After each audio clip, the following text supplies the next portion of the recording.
Hey everyone, it's Caitlin. Thanks so much for tuning in once again. So I just wanted to do an update with you with this video. Today is cycle day number 25 in my cycle. So expecting AF on Friday. So I will be taking a test should that not appear. Fingers crossed. If I could. I broke my finger 3 days ago.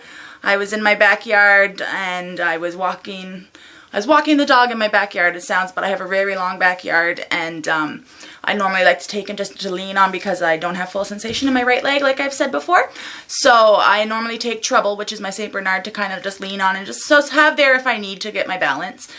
And he saw the neighbor's chickens, and he's good with the chickens. He just loves the chickens, and he was just in a mood that day, and he got really excited and yanked on the leash just a little bit, but it was just wrapped around my finger enough the wrong way that it just twisted and bent the wrong way.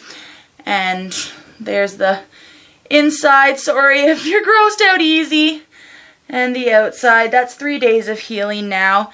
It hurts quite a bit, but what can you do? It's a finger and there's not a whole lot they can do except hope for the best that it heals correctly. And they could have put a pin in it, but I don't need a pin. They just reset it, and ugh.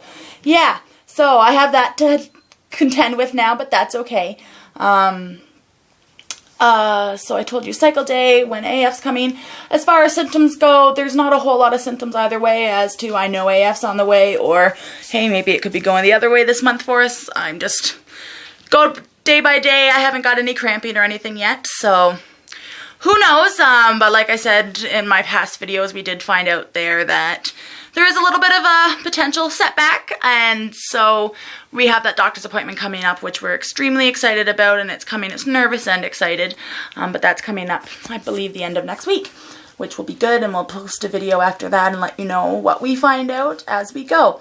The other thing I wanted to post is I did get extremely bad news this week, not in regards to me, luckily, but just something that proves so much more that time is precious, and just proves to me why I want to start this journey now and have as much time with my children as possible.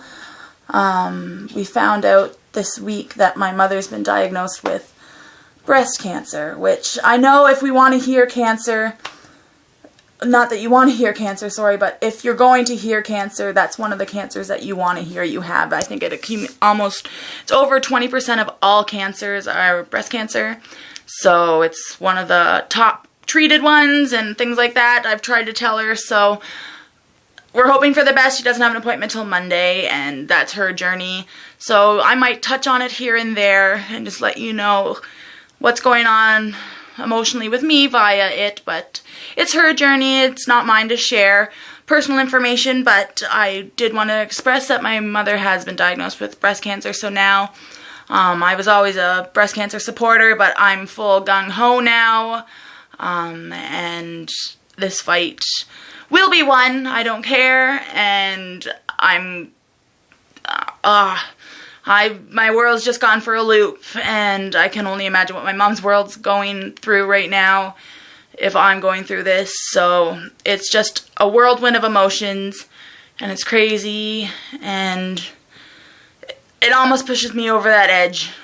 You know, you kind of have this edge of one more thing and I'm going to explode, and that was the day she told me it felt like I was going to explode. I found out yesterday, and I thought I was going to lose my crap, basically, because it seems like one thing on top of another. I'm waiting for surgery now. My mom's waiting for surgery. We found out that there's an issue with fertility, and it's just like, come on, catch a break somewhere. But I don't want to complain too much because so many people go through so much more than me in a given day. So I don't need sympathy, but I do want to express that to you. And if anyone's gone on a similar journey or been through there, this group is such a great support system that I wanted to share that information with you and reach out. And you guys are awesome. Awesome, awesome, awesome. There's so many women out here that I've grown to really admire, and you guys are all absolutely wonderful. So thank you so much for being on this journey with me and sharing in the good moments and the bad moments. So I'm going to try and loop it back around to happiness if I can, opposed to all this sick talk.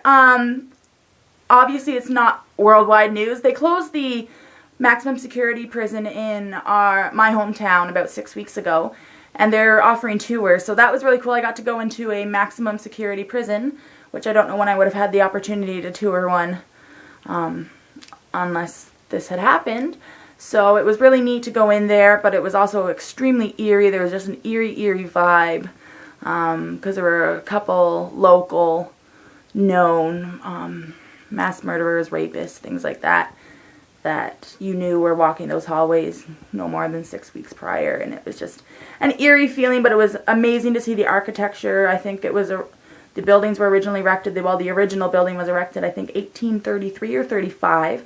It's a Kingston Penitentiary, if you want to look it up. And it's right on our Lake Ontario. And it's a beautiful prison, but my whole childhood, you just drove by, and there's these solid brick concrete walls, and you never got to see what was inside. So it was amazing to go inside, and because from the outside it just looks like one big solid building, but you go inside and there's different yards, different buildings, different yards. It was crazy. My husband's home now, so I'm going to cut this video short, but thank you so much for watching, and I will give you some more updates later. Take care.